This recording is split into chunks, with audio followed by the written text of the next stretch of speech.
It's important for you to have a system in place to really follow up with your leads after the seller appointment, because if someone didn't sign on the spot, doesn't mean that they're not going to sell to you. It just means that they're not ready now. Hey guys, Enes Whiteacre Properties. I'm back with episode 6 out of our 12 video series, and we put together these videos for you guys just to document and show you exactly what we do, from acquiring a lead all the way to closing and buying real estate in the greater Boston market. If you have followed me for a while, you know that I buy real estate off market, right? Mostly off the MLS. And these steps I'm sharing with you is exactly what we go through on a weekly basis here at Whiteacre Properties. If you haven't watched last episode, please go back, check it out. There was a lot of golden nuggets there because it covered our face-to-face seller appointments and how we handle them. A lot of what goes on there, it's gonna really determine if you're gonna get a contract signed. So please go back, like, share, subscribe, do all that for me. Today we're going to talk about the follow-up system. I would love to get all the contracts signed on my first appointment, but unfortunately we don't. I feel like only 10 or 20% of our appointments really get signed on the spot. A lot of our appointments are follow-ups. There's multiple reasons why that happens, but it's important for you to have a system in place to really follow up with your leads after the seller appointment, because if someone didn't sign on the spot, doesn't mean that they're not going to sell to you. It just means that they're not ready now, right? This is what happens with us and the process we currently have in place. Right now, we capture everything on Follow Up Boss. So that's our CRM. We capture every lead there, and we make sure that we follow up with the homeowner when we tell them we're going to follow up. So let me give you guys an example. If we went on an appointment on Wednesday, and the homeowner wasn't ready for whatever reason, right? Maybe they wanted to run it by their family member, or maybe they had other people that they're gonna meet with, right? Other cash investors. Typically what we do is we say we're gonna follow up on Friday just to find out if they're ready to talk more about the offer.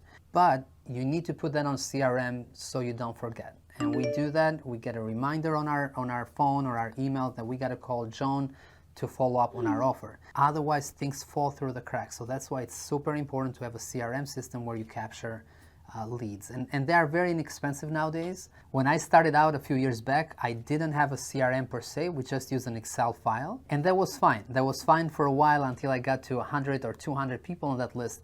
And after a while, I kind of lost track of who I had to call at what day and what time, right? So I know I lost a lot of deals from not being organized. My quick tip for you guys today is to have a system that works for you, but just follow up with people when you told them you'd follow up, right? That's gonna put you really at a higher standard compared to other investors that are kind of winging it.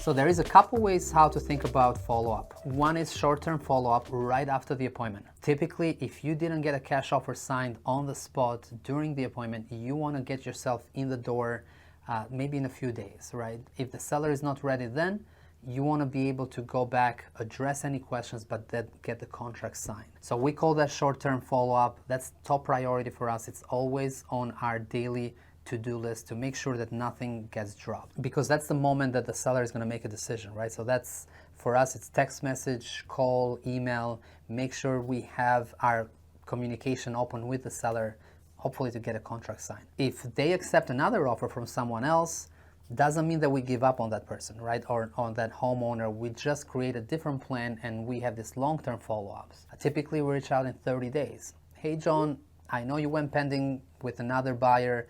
Just want to make sure that the deal closed. That's super important, right? We can't really give up on someone just because they're pending with another buyer until the property closes. Once the property goes on record, then it's a different story. We can give up on it. But the fact that they are pending with a buyer doesn't mean that that's going to go to fruition, right? So we want to be there if the deal falls through. So short-term follow-up, obviously, it's top priority. Text the owner saying, thank you for giving me a chance the other day to see the house. Email them, say, hey, do you have any questions for me? I really enjoyed meeting you and your family, but let me know if there are any other questions. Or just call, right? Hey, I know I left an offer to you. What's the decision process? When can you give me an idea what's going on? So those are important steps to take.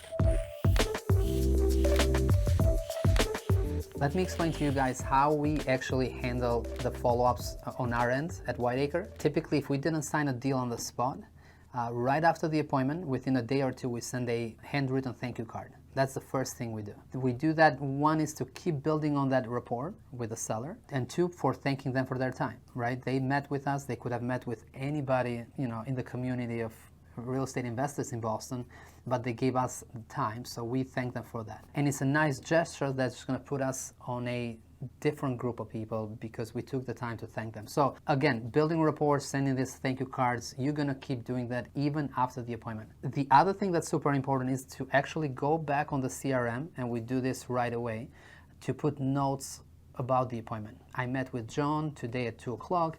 This is what happened on the appointment.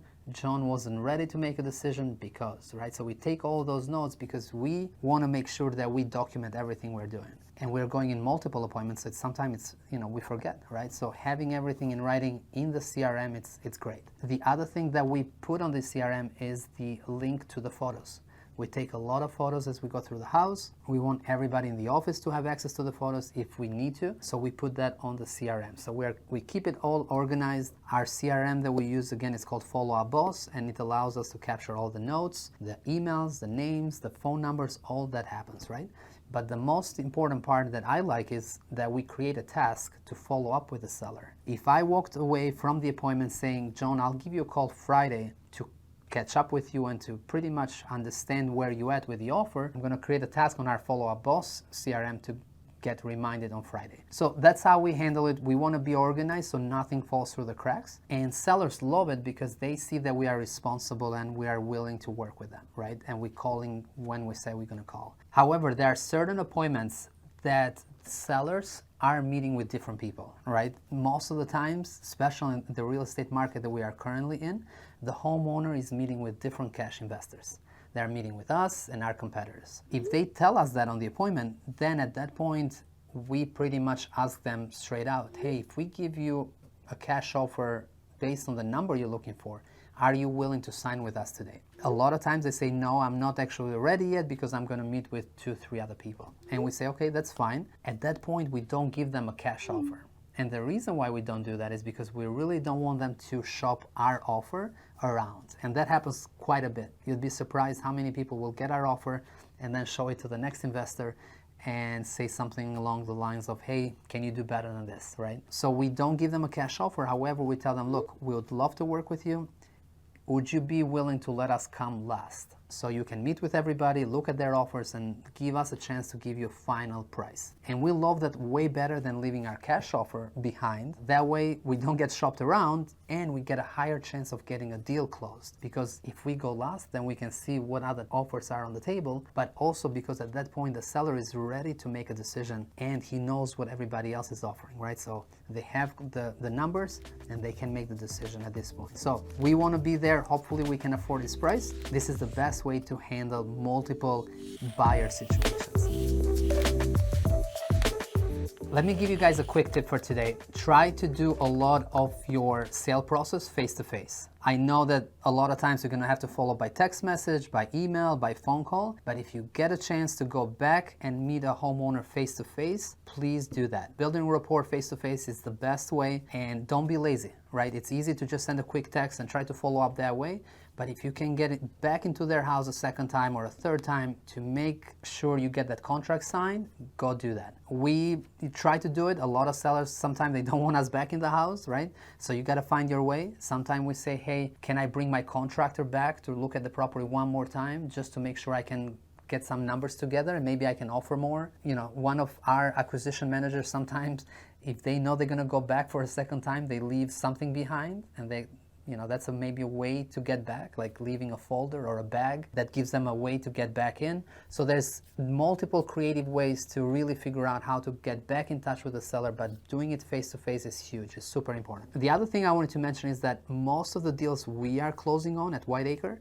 are follow-up deals. It's a very low percentage that we're signing them on the spot. Money is definitely made on the follow-ups. Don't give up. If you are not signing contracts right away, that's okay. We are closing deals right now where we started the process and the face-to-face seller appointments months ago. But seller, for one reason or another, they're not ready, and that's okay, right? We're gonna be here when they are ready to sell. We just don't want to give up, and we don't want them to work with somebody else when they're ready, right? So that's why following up at the right time, when you tell them you're gonna follow up, it's super important. So guys, that's all I got for you today. Get the basic CRM package or software, whatever you want to do, right? Don't spend too much money, especially starting out, but have something where you capture all your leads. It's super important that you do that. Deals are made in the follow-up, so I can't stress that enough. Now, once you got that contract signed, what's next? And we're gonna cover that on our next episode as we talk about exit strategies. So stick with me. We got a great episode coming up. Like, share, subscribe, and comment below. I really want to know what you guys are thinking. If you are following up or if you have lost deals from not following up, I really want to know your stories. All right, guys, catch you on the next one.